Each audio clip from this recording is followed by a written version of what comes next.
छत्तीसगढ़ में 4 दशक से भी ज़्यादा समय हो गए और बस्तर में जो नक्सलवाद फैला हुआ है या बस्तर के जंगलों में और साथ ही साथ अलग अलग इलाकों में काबिज है, इसे ख़त्म करने के लिए केंद्र सरकार और राज्य सरकार तमाम कवायदें कर रही हैं, कोशिश कर रही हैं कि बस्तर से छत्तीसगढ़ से नक्सलवाद पूरी तरह से जड़ से समाप्त हो जाए। लेकिन अब इसमें एक नया पहलू आया है। नया पहलू क्या आया है?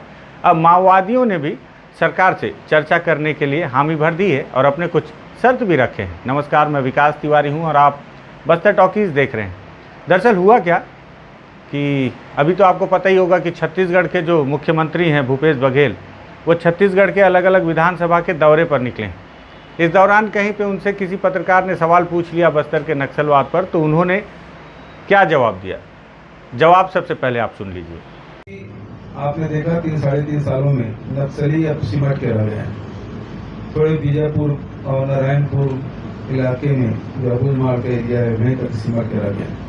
बचत जगह पूरी खाली करा ली गई है और वहाँ निर्माण कार्य भी शासन की योजनाओं का लाभ वो लोग ले रहे हैं, चाहे वो शिक्षा का हो, स्वास्थ्य का हो, चाहे रोजगार मूलक कार्य, वो सारे कार्य संचालित हो रहे हैं जिससे आम जनता का रुझान, मतलब हमने जो नीति अपनाई विश्वास, विकास और सुरक्षा, और इसके तहत चलते हुए विश्वास पहले हमने जीता, चाहे पायलट राइट एक पट्टा देने की बात हो, चाहे जमीन वापसी की बात हो, चाहे शिक्षा, स्वास्थ्य और रोजगार के काम जो हमने कराए, उसके कारण से लोगों के जीवन बड़ा परिवर्तन आया है और इसी कारण से नक्सली बहुत पीछे चले गए हैं, उसकी भर्तियां भी बहुत कम हुई। तो अब भारत के संविधान पे विश्वास व्यक्त करें, बातचीत करने के तैयार है, फोर्स तो अपना काम करिए, इस पर आक्रमण होगा तो छोड़ेंगे काम। और पिछली सरकार में आपने देखा होगा कि कैंपों में हमला होता था, नक्सली कैंप में हमला करते थे। अब हमारे जो जवान हैं वो आमने सामने लड़ाई कर रहे हैं, उसको घेर के या तो सरेंडर हो रहे हैं या वो फिर मारे जा रहे हैं, तो ये सामने लड़ते हैं। तो इस बात की खुशी हमें है कि हमारे जो जवान हैं वो केवल कैंप में शहीद नहीं हो रहे हैं, लड़ के शहीद हो रहे हैं। तो सुना आपने कि किस तरह से मुख्यमंत्री ने कहा कि भाई अब बस्तर में नक्सलवाद जो है वो पिछड़ता जा रहा है, सिमटता जा रहा है और हर वो इलाका जो माओवादियों का कोर इलाका हुआ करता था, उस इलाके पे अब जवानों की पैठ है और सुरक्षा बलों के कैंप खुल रहे हैं। साथ ही साथ विकास और सुरक्षा और विश्वास, जो 3 त्रिवेणी संगम की बात बस्तर पुलिस कहती है, वो लगातार बस्तर के अंदरूनी इलाकों में पहुंच रहा है, ऐसा दावा मुख्यमंत्री ने कहा भी है। और साथ ही साथ सबसे खास बात उन्होंने ये कही है कि अगर संविधान को मानने लगें माओवादी और हथियार रख दें तो सरकार माओवादियों से चर्चा करने को तैयार है। अब देखिए, मुख्यमंत्री ने बड़ी बात कही है और चर्चा के लिए अपनी तरफ से मान सकते हैं कि प्रस्ताव दिया है, पेशकश की है। ऐसे में अब माओवादी संगठन के जो DKSZC के प्रवक्ता हैं विकल्प, उन्होंने एक पत्र जारी किया, 2 पन्ने का ये पत्र है और पत्र में उन्होंने भी चर्चा के लिए हामी भरी है। लेकिन माओवादी संगठन के प्रवक्ता विकल्प ने इस चर्चा के लिए अपनी भी कुछ शर्तें रखी हैं। शर्तें क्या हैं?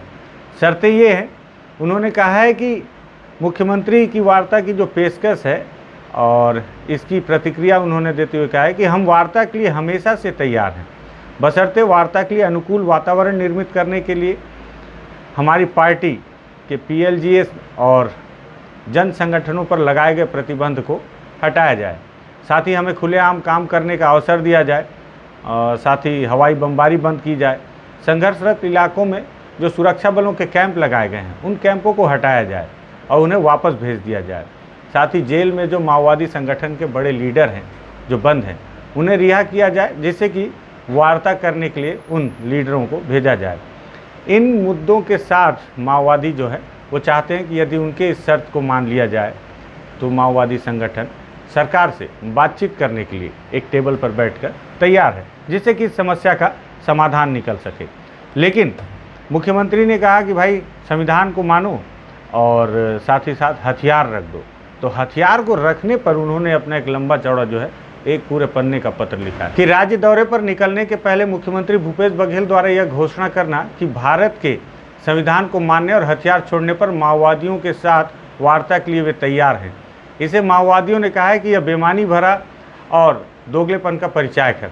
एक तरफ हवाई बमबारी और दूसरी ओर वार्ता की पेशकश, यह दरअसल जनता को दिग्भ्रमित करने व माओवादियों को बदनाम करने की कोशिश के अलावा और कुछ भी नहीं है। इस वक्तव्य के पीछे माओवादियों ने बड़े हमले की साजिश की बू आने का अंदेशा भी जताया है।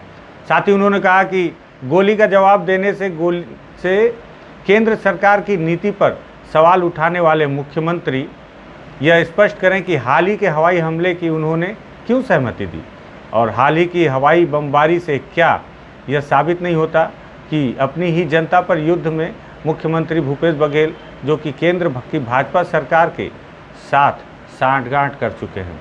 और साथ ही साथ उन्होंने कहा कि यहाँ गौर करने वाली बात यह है कि जब स्वयं प्रधानमंत्री ने यह घोषणा की है कि उनकी सरकार ने पूर्वोत्तर के 6 हथियारबंद संगठनों के साथ समझौता किया है, तब मुख्यमंत्री भूपेश बघेल हमारे साथ वार्ता के लिए हमें हथियार रखने के लिए क्यों कह रहे हैं।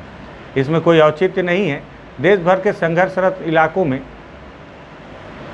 और जो हो रही मुठभेड़ और साथ ही साथ लाखों जो फोर्स को तैनात किया गया है, उसका विरोध करते हुए उन्होंने कहा है कि झूठी मुठभेड़ें, नरसंहार और अवैध गिरफ्तारी जनता के जान माल को नुकसान पहुंचाने के साथ साथ माओवादियों के जो PLGA है और जन कमेटियों के उन्मूलन अभियानों को संचालित करते हुए लगातार सशस्त्र बलों के नए नए कैंप बैठाते हुए हमसे हथियार छोड़ने की बात कहना हास्यास्पद है और अर्थहीन और बेतुका है।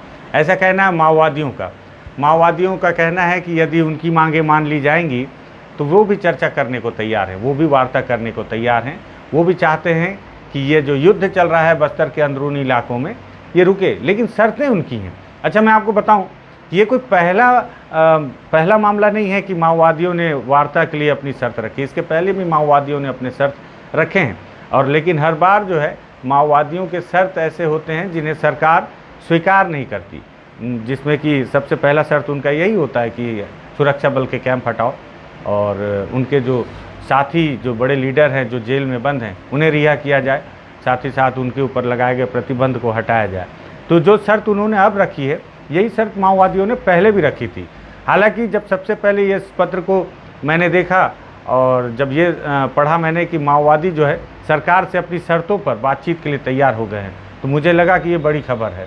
लेकिन जब मैंने इस पत्र को पूरा ध्यान से पढ़ा तब मुझे समझ में आया कि माओवादियों की द्वारा जो शर्त रखा गया है, इसके पहले भी उन्होंने ये शर्त रखा था, जिसे सिरे से सरकार ने खारिज कर दिया है।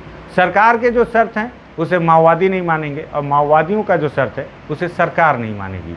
ऐसे में दोनों ने अपनी अपनी पेशकश तो ज़रूर की है कि हम वार्ता करने को तैयार हैं, लेकिन शर्तें ऐसी हैं जो दोनों के लिए मान्य नहीं हैं। तो ऐसे में देखना होगा कि आखिर वार्ता कहाँ तक शुरू हो पाती है या शुरू होने से पहले ही ख़त्म हो पाती है।